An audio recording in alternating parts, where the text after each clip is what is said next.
So, hello again. I hope everybody can hear me. Welcome back to our webinar session. It's already our third MOOC webinar. Time really flies, and this time it's on MOOCs. So you all know me that by now, I think. I'm Sibylle, your moderator. But let me welcome and introduce to you Sheila, Jagannathan, head of the Open Learning Campus, Leadership, Learning and Innovation at the World Bank, and Volker Lichtenthäler, head of Program, Digital Learning and Virtual Collaboration at EIZ. They will share their expertise today in this webinar. Thanks for this and welcome. Hello, Sheila. Hello, Volker. How are you? Thank you, Sibylle. And welcome, everybody. I can hear you.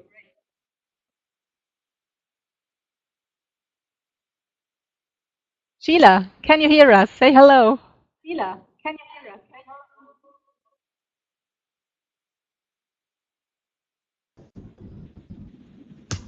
hello. Okay, I think we have a certain delay. That shouldn't be a problem because in the preparation to the webinar in front of the she could hear us and she could be loud and clear. So let's just wait a moment and she will be able to say hello to us. Sheila is connected with us from Beijing today, so maybe it's a little bit due to that distance. And if you have a certain delay of sound or video, you participants, that's quite normal. To everybody, as usual, please share your questions and comments in the chat. The questions can be on the topic or on the webinar tool. Just use the chat window. So, first I have to share some organizational information with you again. Just had a look at the chat, that's why I was a little distracted. As you all know, we are now in the middle of a crucial process. It's about team building. As we start collaborating within the groups in order to jointly develop new quality criteria and concepts. So first you have to decide whether you are interested in groups in order to jointly develop new quality criteria and concepts, or if you just want to share experiences and resources with the community you are interested in. I would like to make a little break here because I have some new message in the private chat, and I think Sheila should be able to talk with us in an instant and to share her presentation with us later. Okay, let's go on. So you first should decide whether you're interested in just sharing your experiences and resources with the community, or if you're interested in actively working on the assignment for obtaining the certificate, or just because you're interested in the topic. Okay, so we have a little more information on the next slide. So if you are not really interested in group work or the certificate and just want to network with the community, that is just fine. That's fine with us. But it would be really good if you're interested in a certificate and group work. In this case, it would be important that you choose a topic you want to work on, and that you find yourself a working group, and you can join or create a working group on your own. Regarding the group activities, we have some suggestions for you too. So it depends again on your decision for or against the assignment. So if you're not interested in the assignment and group work, just join the public groups for general discussions and exchange. In this case, just please leave the assignment groups. And if you'd like to work on an assignment, you choose a topic and join or create an assignment group, which means that you work within private groups, or you just stay in your group if it's a working group now. It would be good if you just could leave assignment groups where you're not actively working on an assignment. So then you should start the discussion on the chosen topic in your group, and please start collaborating with group mates through the forum and the docs in your group environment. In the end, just follow the information and instructions of your group admin, or inform your group mates if you are the group admin yourself. Get active and found groups, create groups, and let's simply develop new quality criteria for new digital learning formats. So I hope we could provide you with a little information on this, but if not, or if you need some more information, I posted the web link to the forum where we have the information collected, and you can ask there and find helpful information too in the forum under news and announcements. We created a new topic. So start a group, take ownership, and develop new quality criteria for your digital learning format of interest. Quality matters also for mobile learning, blended learning, augmented learning, gamification, and MOOCs. So work together in teams of 15 and just get started. Well, but I stop it now with those organizational issues because you're hot for the input. And thanks for being here, everybody. Let's start now the discussion and exchange on MOOCs through our webinar. Let me turn the mic over to Sheila first. I hope that she is able to speak now. And everybody feel invited to share your questions in the chat if you have any questions to Sheila, and later for Volker. Sheila, can you speak now? Yes, can you hear me? Cool. Yeah. Great. Very good. Thank you, Sibylle. It's a pleasure to join this webinar, although it's rather late for me at 10 o'clock in Beijing right now. Well, I thought that I would speak to you about how the World Bank Group using MOOCs for large-scale capacity building. I'll start with some of our experiences so far, and then I will share with you 10 tips for those of you who are just starting to introduce MOOCs. Okay, let me just go in and see how I move this around. So the first thing is, very briefly, what is a MOOC? I'm sure you're very familiar, but I wanted to give you my interpretation or definition. MOOC is one set of our capacity building tools. As you know, we have recently launched the Open Learning Campus with 3 schools. We have a school of bite-sized learning, which is for short, focused, practical lessons, and these could be through webinars, podcasts, games, knowledge notes, and so on. However, after the 15-minute bite-sized, when you want to go into deeper learning, you go to an academy, which we call WBA or academy, and this is where you will find the MOOCs. You will find facilitated e-learning courses and self-paced courses, and then you come to the WB Connect, place where people can connect through communities of practice, knowledge exchange, and so on. So these are a range of capacity building tools, and MOOC is one piece of it. We use it for large-scale capacity building on complex topics like climate change, better service delivery, an understanding of gender equality, and so on. I'll come back to that again, but in that broad definition, I've broken down the MOOC.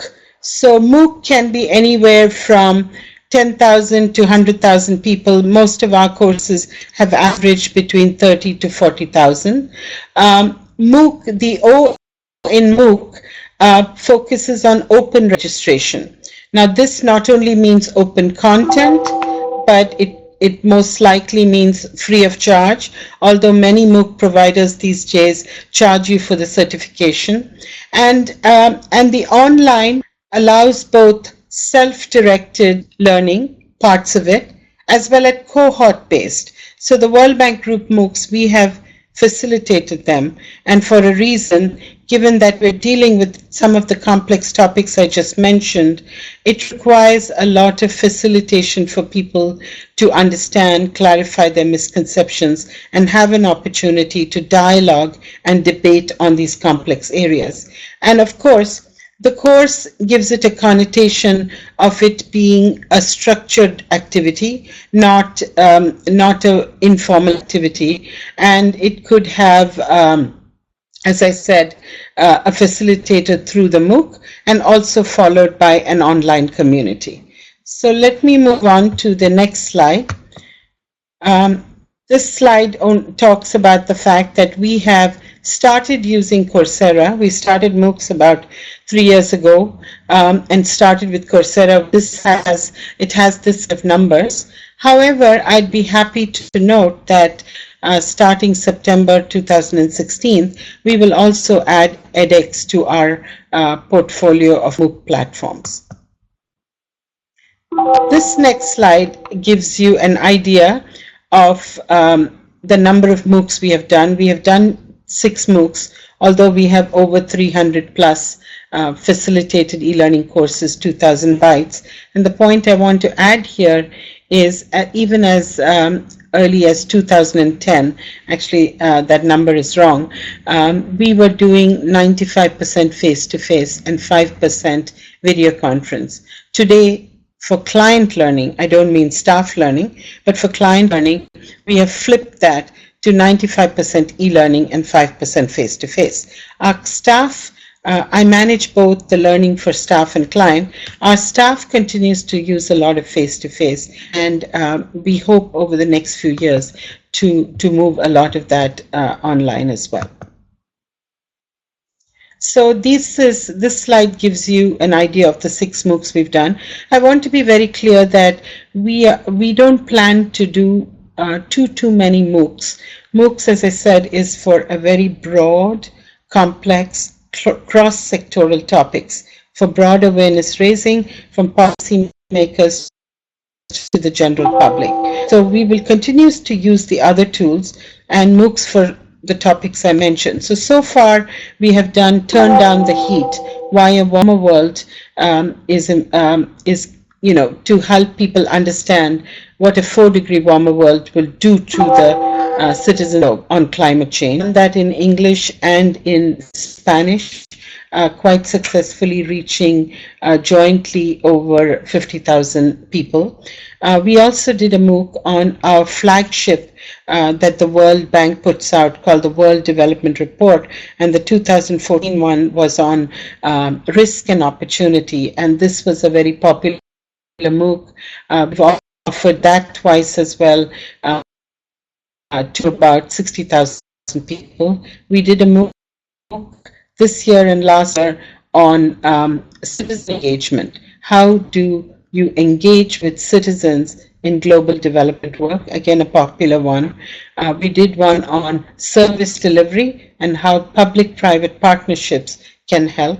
And the most recent one we did was on financing, so quite popular, and this gives you, and as I said, most of our MOOCs have a range of about 28 to 40,000 people attending it, which has been quite a large critical mass to discuss and debate on these complex topics.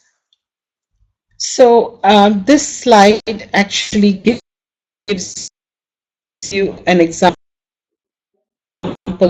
I want to give you an example of how one of our MOOCs is organized.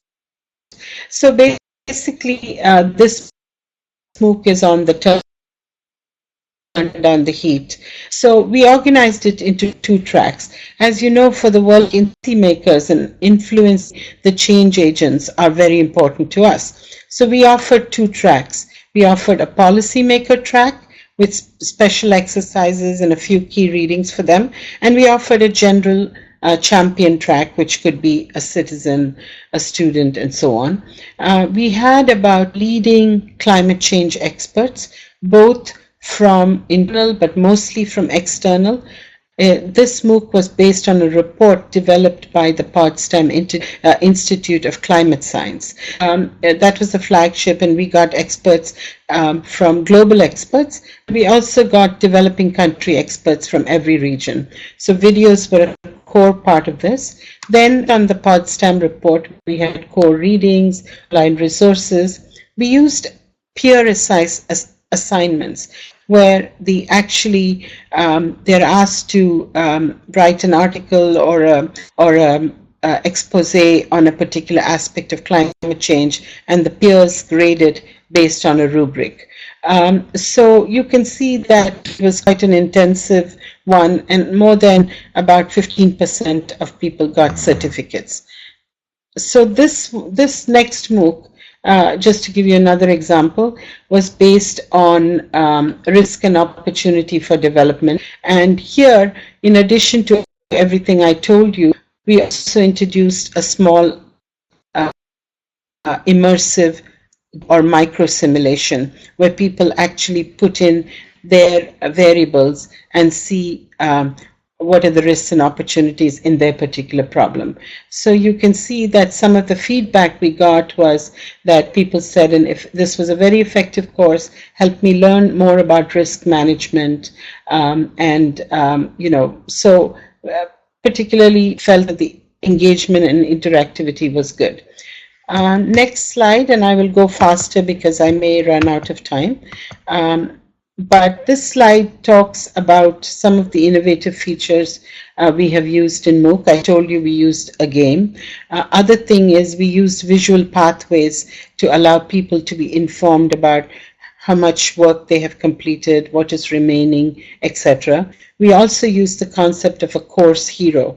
So most people who finished all the criteria would get a certificate, but people who went above and beyond that, did more discussions, did more projects, would get a course hero badge. So that was something nice and innovation. We introduced this in blogs as well. So the next slide, sorry, that was actually, it went too fast. That was actually this slide that I was just talking about with the course hero, the badges, and so on. The next slide, we talk about some of the statistics of the MOOC so far. We find that,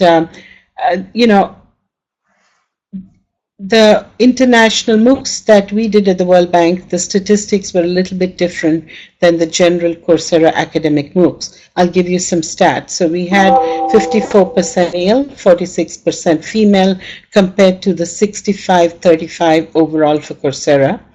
Majority were non-native speakers of English, yet they spoke enough to understand the MOOC.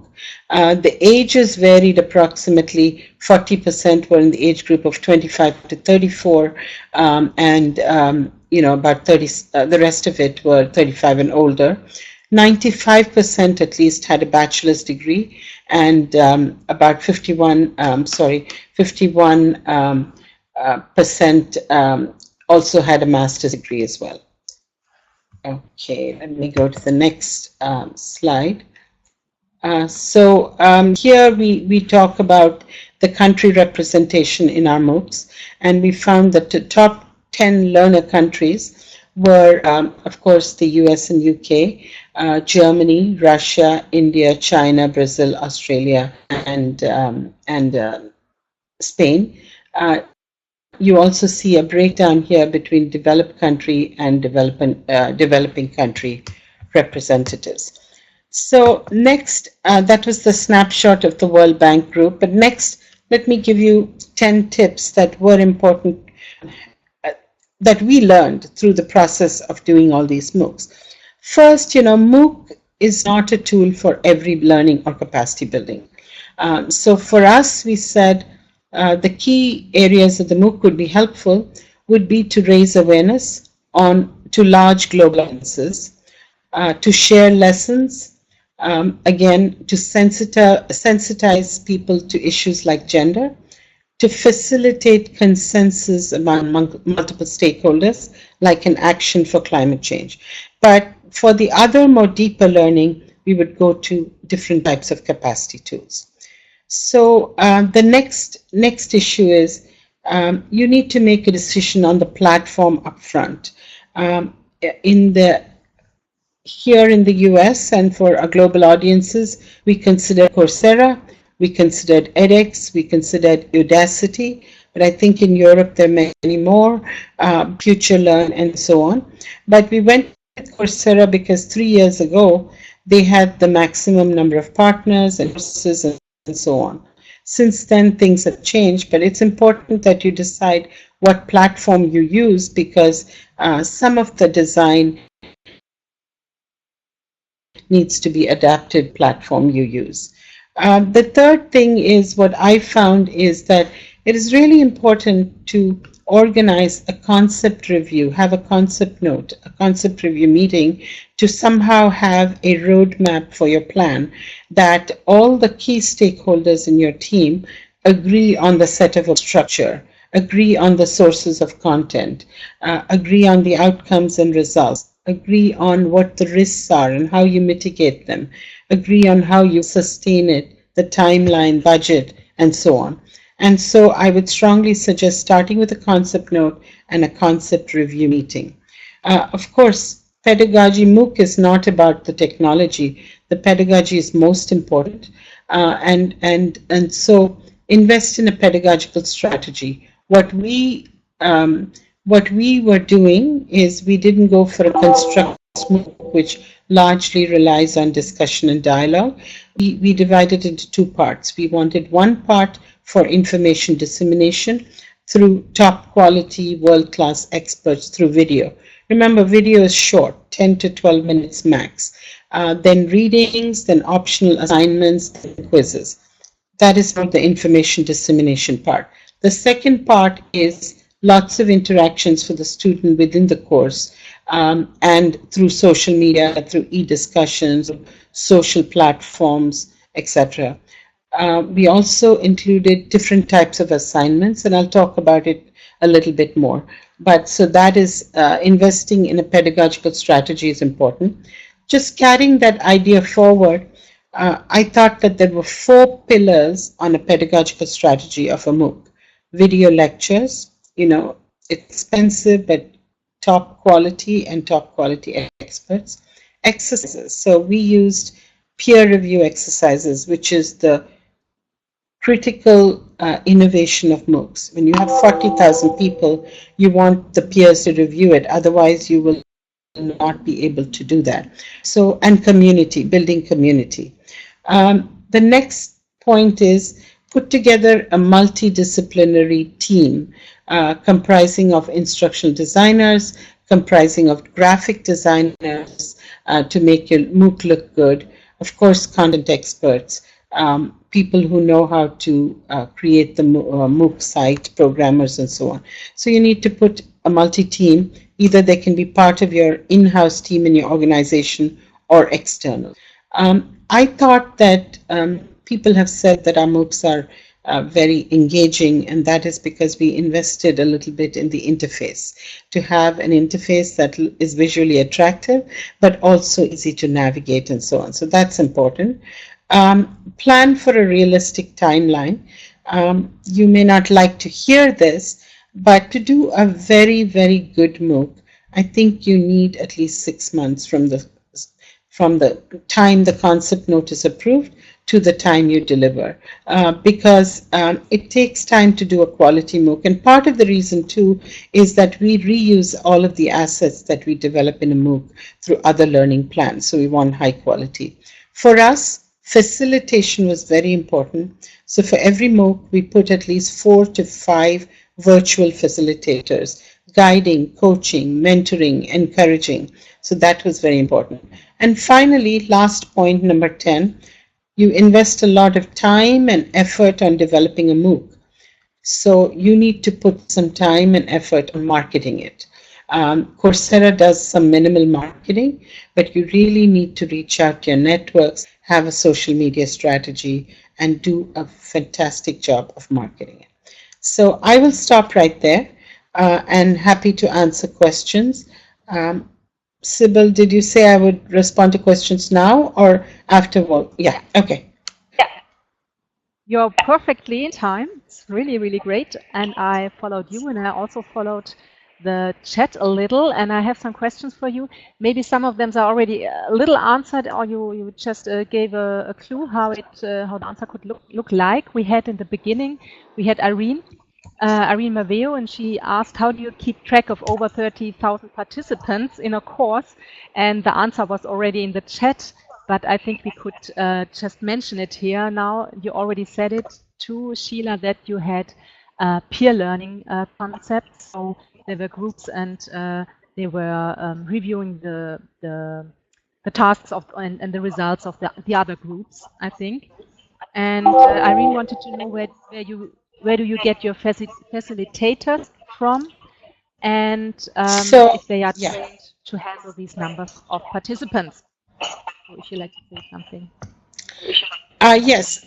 So the first is, let me answer the last question first. The facilitators are usually, the World Bank staff have full-time jobs, as you all know, so I don't trust that they will have time to facilitate. So I usually hire subject matter experts who are consultants. So if it's in public-private partnership MOOC, we will get PPP consultants or climate consultants. In the case of the climate MOOC, we also were very fortunate to get somebody from Potsdam.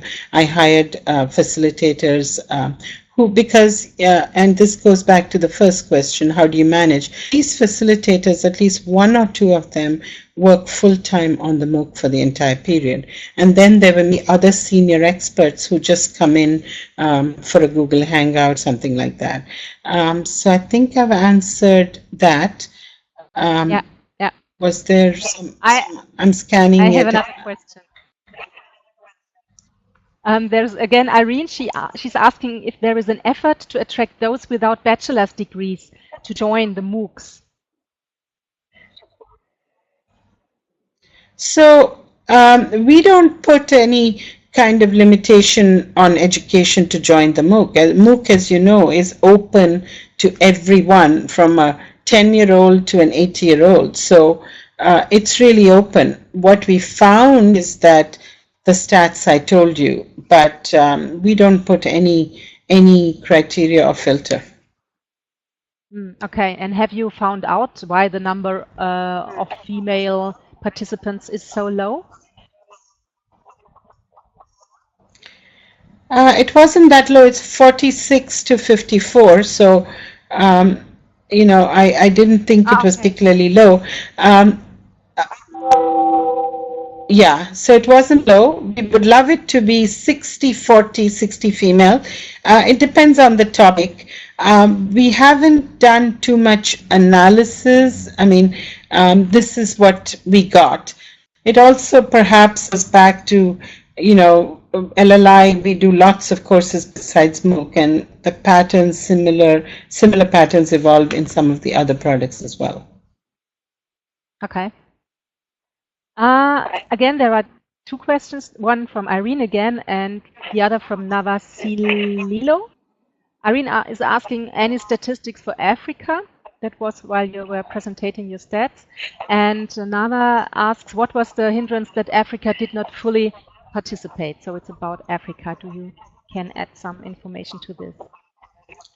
Actually, I'm sorry if my slides led you to believe that Africa did not participate. In all our 6 MOOCs, we had something like over 15 to 18% participation from Africa, which we were delighted about, particularly because that shows you that bandwidth is not an issue. I think what I showed in the 10 countries those were the more popular countries. Doesn't mean Africa did not participate. We were, as I said, to repeat, we were delighted that's quite a reasonable representation, and because I was actually worried about the overuse of videos and bandwidth, and now we have excellent compression techniques through MOOC platforms that makes that worry go away. Okay. It's just by I have Irene again in the chat because she's saying now that we have raised it, can something be done to make those who do not have degree to know that it is okay to take a MOOC? So the barrier, you know, to know about a MOOC and really to join for those who are not who do not have a degree? Do you have some experiences for the marketing strategy? Sure. I mean, to be very honest, as I said before, an academic MOOC is open. The university MOOCs are open to everybody. Even our MOOCs are open to everybody. But given that the LLI, the Learning, Leadership and Innovation, our main focus is on practitioners and policymakers. We are not an academic institution. So we don't go out attracting only the young people. Our main audience are people who can take better policy to improve our twin goals, which is eliminate poverty, reduce poverty, and promote shared prosperity. And so therefore we go more for the policymakers. But as I said again, it is open to everybody, and that's how we advertise it. But I don't think we could particularly go and say student supply or lack of graduate. We don't say anything. We don't say you have to be a graduate or not. And that is our approach to marketing. Okay, thank you. Then there are 3 questions on the development of the MOOC. It's Zainab who's asking, what about the quality of peer review? Would it be as reliable as teachers' assessment? We have Zek, she's asking how much does it cost to create a good MOOC at the World Bank? And Irene who's asking how long does it take to develop a MOOC? Let me correct myself, Zainab's question we can answer maybe after it because it was about the peer review, but we have the questions for costs and for the time it takes to develop and to create the last MOOC. I will answer the last one. So for us, I have come up with this idea of a 6-month to develop a good MOOC, and this assumes that good content exists for the MOOC. And so I have used that kind of timeline for most of the MOOCs that we develop. In terms of costs, you know, I'm not looking at content development costs in this because that's already done. Most of the MOOCs we do. So it costs anywhere from MOOCs are expensive, especially because unlike some academic MOOCs I have seen where they just record a professor teaching, we go for very high quality video that can be reused otherwise in other courses and other communication can be high. And what was your first question? I'm sorry. Yeah, no, that's fine. That's fine because I realized that it's not that it was not fitting. I wanted to ask you now. What about the quality of peer review? Would it be as reliable as teachers' assessment? Yes. So in a MOOC with anywhere from 25,000 participants or even 10, a teacher cannot do it. So we have to think differently. So it's not an option, you know, you would have to have 20 or 50 teachers reviewing 8 hours to do it. I think one of the biggest innovations that the MOOC has provided is this concept of peer assignments, peer-reviewed assignments, and I think the quality is pretty good. Although I have put one check and balance, is that most of the peer assignments are reviewed by a peer, which the system automatically generates. But if there is any question, you know, and also very, very important for the quality of the peer review is what we call a rubric. You need to create a rubric as part of the design that the peer can use to gauge and assess an assignment. So that's important. The secondly, if there is any discrepancy, is if like I am reviewing Volker's assignment and he doesn't know I'm reviewing it, it's anonymous. But if Volker decides that it has not been fair, then we would gather that and kick it up to an instructor to review.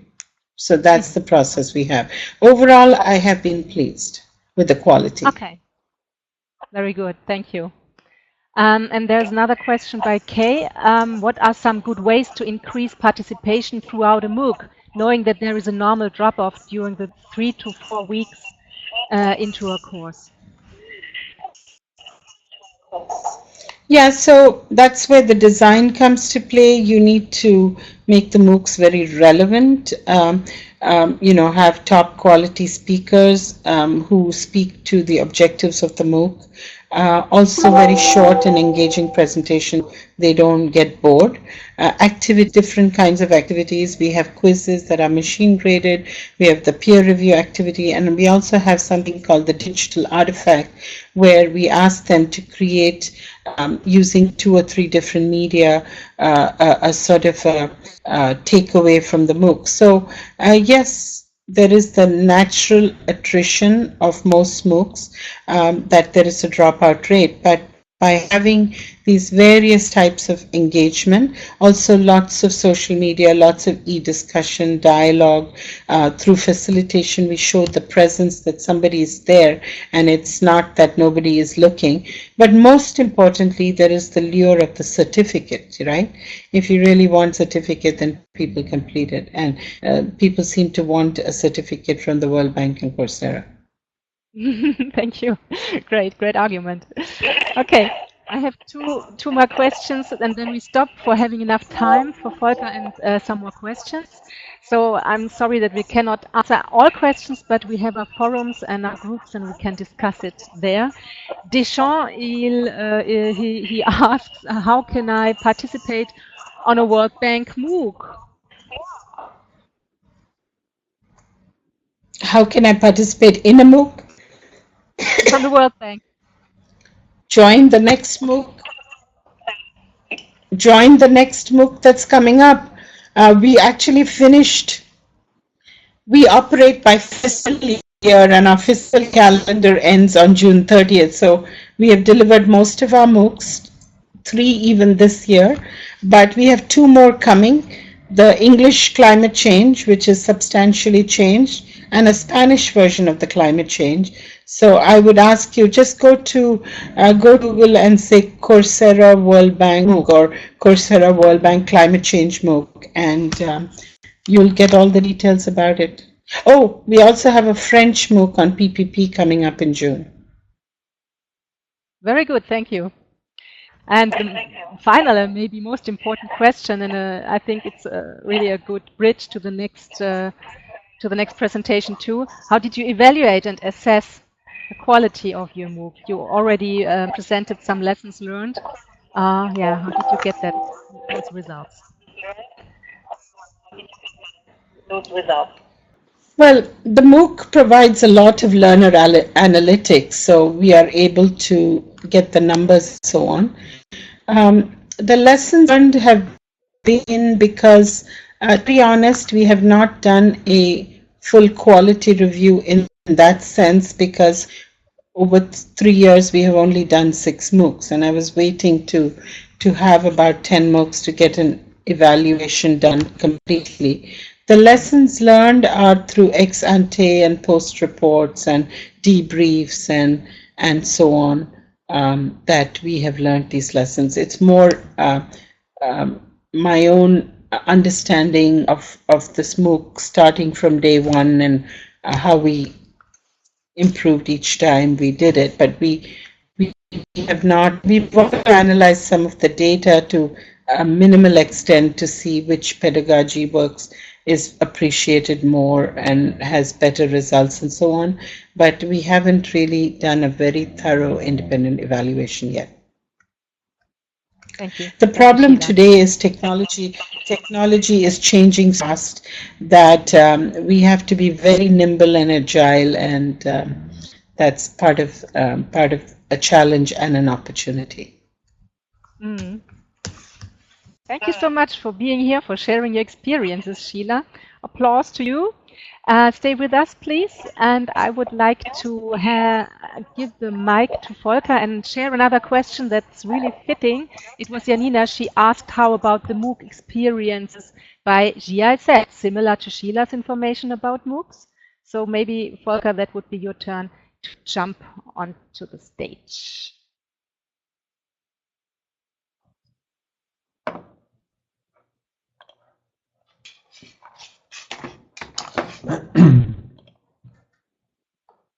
All right, thank you, Sibylle.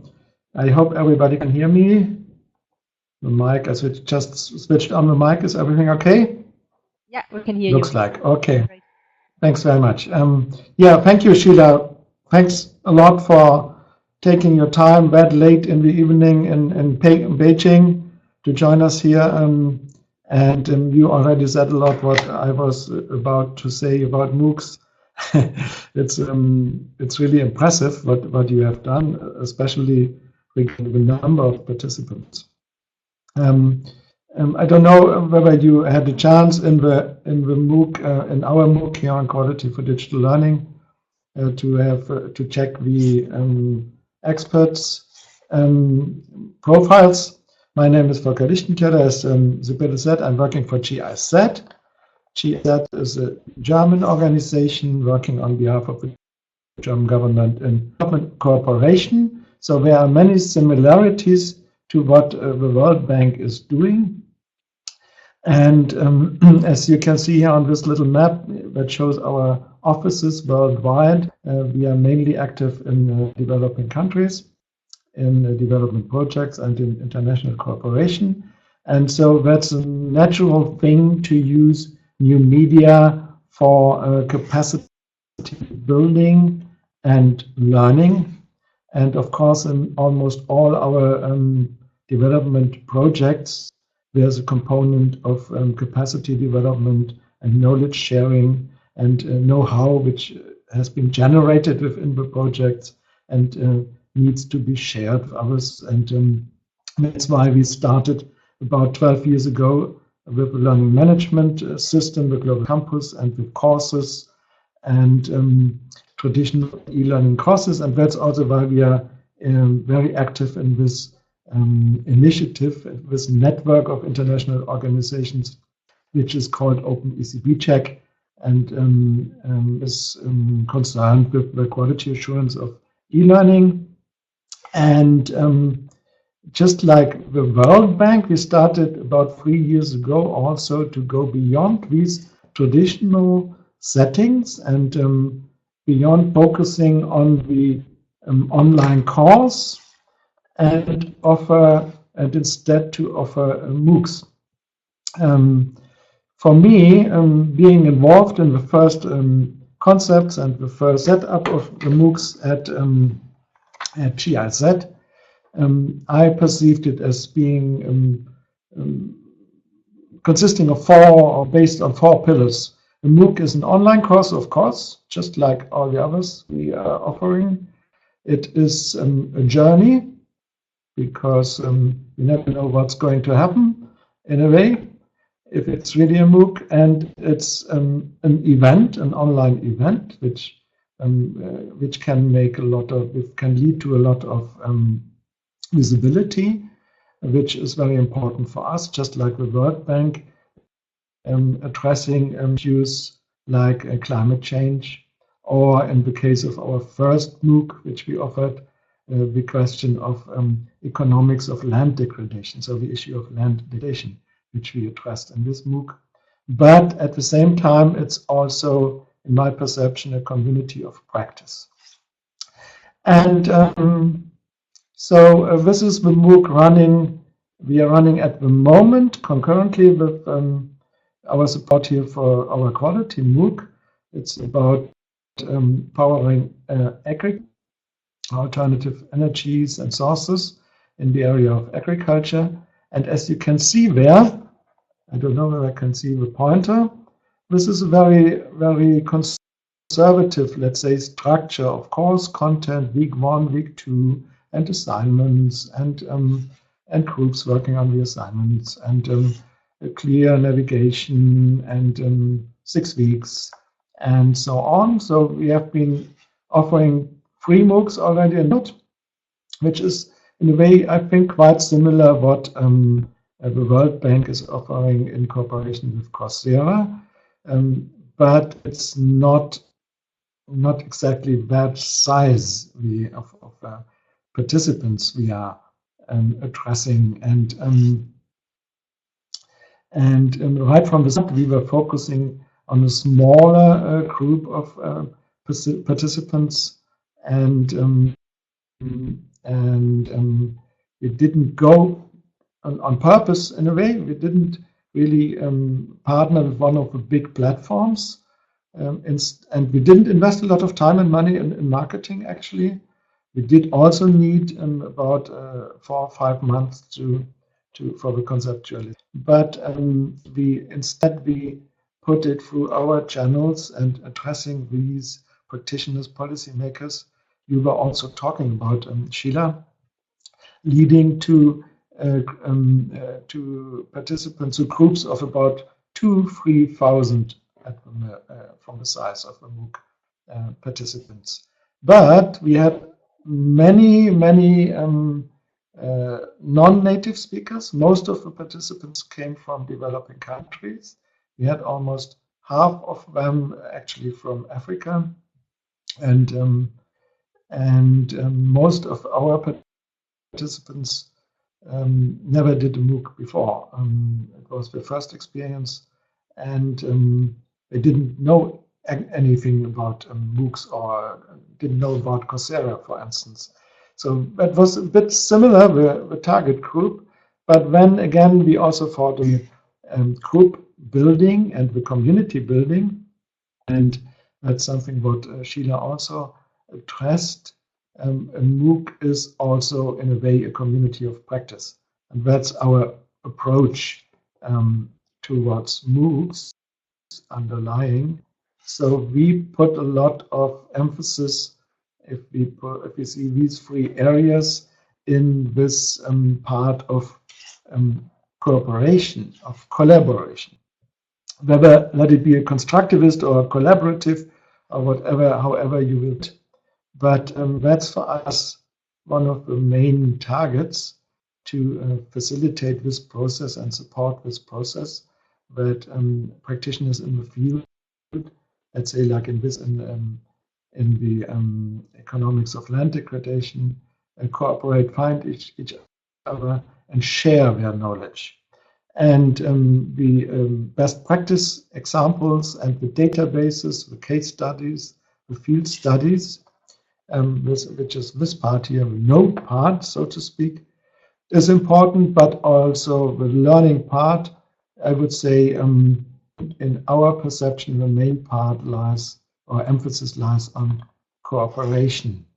So unlike the World Bank MOOCs, we are not addressing 40,000 or 30,000 or up to MOOCs up to 100,000 participants, but rather a smaller group, and that we hope that we this way we are getting more participants, like one of you said in the questions, like farmers and people and undergraduates and practitioners in the field, and not so much university students. And this is reflected also in our MOOC here, because as you know, it's a very open format, and it's a joint project of the organizations in the OpenECB check. But of course, we were very much involved in the conceptualization, and we are running it here from GIZ, what the technology and the support is concerned, because we have this from our contractor from the Ministry of Development Cooperation, that we share what we have generated, this knowledge in digital learning, and also in quality assurance of digital learning, with partners worldwide. And that's why we have something like this, the open house, which is openly available on the internet and will remain openly available. And then for the registered participants, we hope that they also are willing to share and put their stuff in their expertise and their documents and so on in the beta house, which is actually happening, and I'm quite happy. It leads to fusion, but that's the price we have to pay. And then again, we have special interest groups and groups where people focus on a certain topic with this perspective and on their interests. And then, of course, we have some part like the forum for general discussions. So the underlying concept, the concept note, which we also had, of course, is more driven towards the CMOOC rather than SMOOC. It's a very open format, and we hope that we can read. Okay, I have to check here the instructions. I'm back. That we can reach this way more experts, practitioners, and kick off a community of practice and a new experience of sharing this knowledge. And that, in a way, brings us into conflict with what we have done before, because we were offering courses like based on a learning management system, web-based trainings, content, communication tools, and a tutor, a classical XMOOC, and that's what we could measure with quality criteria like these, which I just picked randomly yesterday from the OpenECB check. I just picked these two randomly, and this is focusing on learning materials, section D. Probably most of you will have had a look already on the last week on this example. And it says there, for instance, D31 criteria, the program offers a learning experience which is relevant to professional practice. Yeah, that's what we also want to achieve, but how could we measure this? Because it's an open course and a massive course. Although we have only, like in this case, only 1,800 or a bit more participants registered, and amazingly more than 1,200. But still, and because of that, how can we measure this and assure this from the course? Or the second one, D32, each learning unit is presented with the elements needed to guide learners in achieving the learning objectives. Sounds good, but I mean, who are the learners, and what do they need? It's much harder to find out in a massive open online course what are the learners' needs. Okay, there are traditional elements like in distance education with student support system and usability and so on, but to measure these and to transfer criteria like this to a new format like MOOCs, it's difficult. And we are still in this process. And that's one of the underlying ideas from this MOOC on quality in digital learning, where we have looked together with experts, and you are all the experts participating in this MOOC, on these new learning scenarios or formats or technologies, and we define the criteria or the concepts of how to do it. We negotiate in a way and agree on the criteria and procedures how to do it, and whether something like the OpenECB check could actually fit in a format like this. I think that's enough. I end here because we have a few minutes for questions, I think. So thank you very much. You'll find my contacts in the MOOC, of course. You can contact me there, but also directly if you want by email, those participating here in the webinar. Thank you very much. Thank you, Volker. Thank you so much. Yes, indeed, we have some questions. And the first one is really practical. It's Mike, not the microphone. We had that joke in the chat. Mike 1, he is asking, MOOCs for farmers. I like that. In your experience, Volker, have you registered in increased or improved agricultural practice as a result of the MOOCs you have done?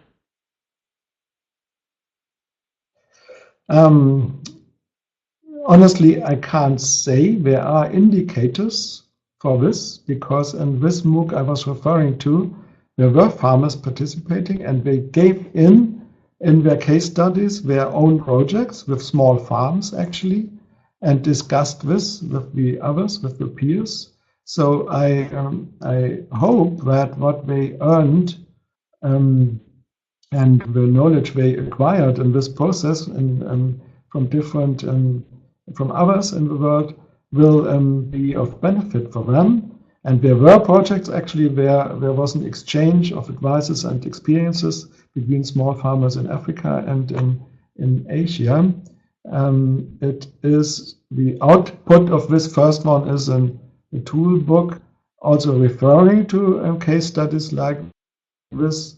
But if that's really in a sustainable way, on a long term, helps the farmers, we will see. I hope so. I'm quite optimistic that this also helped small scale projects and not only bigger organizations, which and most of us participating in this move from bigger organizations. But we did have some small farmers. Yeah. Okay. And we have another question about the female and male participation by Irene. Do you have statistics for male and female uptake of this MOOC? Yeah, it was similar, about 50%, yes. Okay. And again, Irene, she's asking, is this a direction GIZ is going with its capacity building? No, not really. I mean, we need all kind of formats. We also need mobile learning scenarios, supporting people working in the field somewhere. And this is a tool mainly for awareness raising, for community building, for big scale sharing. We will still run small scale courses and use traditional formats. And we are also offering webinars and different formats. So it's in the mixture of our instruments for capacity development. It's just one particular, but it's particularly strong in the area of awareness raising, of upscaling, and also community building. Thank you. And I have another question. I think that's quite interesting by Ute Eberhard. She asks, thanks, Volker. The choice of criteria you presented for normal e-learning are very useful. How can relevance be measured for MOOC users, taking into consideration their big number and diversity? I really like this question. This is really great because I want you to join one of our MOOC focusing working groups now and discuss exactly that, because that's the first step for the assignment, which is on this and next week. This is exactly what we are going to do. But MOOCs is just one area. There are others like mobile or new blended learning scenarios, gamification or whatever, and join one of them and discuss exactly this question in relation to this new learning format. So I won't answer that question. That's the outcome of our discussion and our assignment. Please join our group. I'm actually moderating, I'm the admin of one of these discussion groups. Yeah, and that's maybe really the point to not ask a final question, but maybe more a statement by Ebba Osjan Nilsson.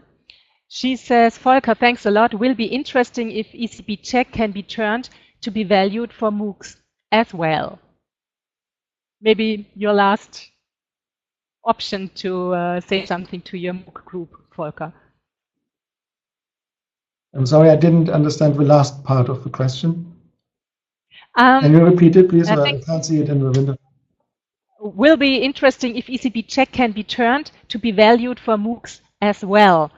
And it's Ebba who says that, and I think that's a good final statement by you for your group, and to invite everybody to your group and to the other groups, of course, too. Yes, yeah, thank you, Ebba. As you know, most of the organizations behind the Open ECB check, like GIZ, like the World Bank, like UNU, UNITAR, do offer MOOCs now because it's one of the actual formats. And so they all have the demand for applying the Open ECB check for these new formats. And so we hope so.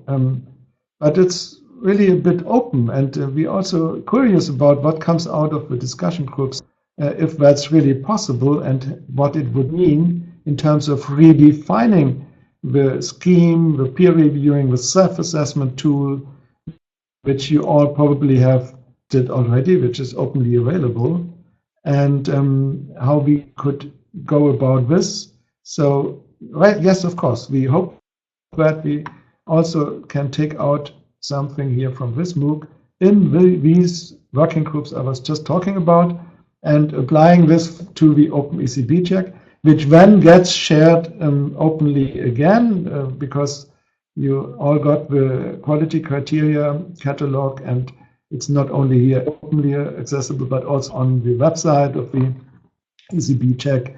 So we will give it back also and make it openly available, and also the outcome of the discussion here.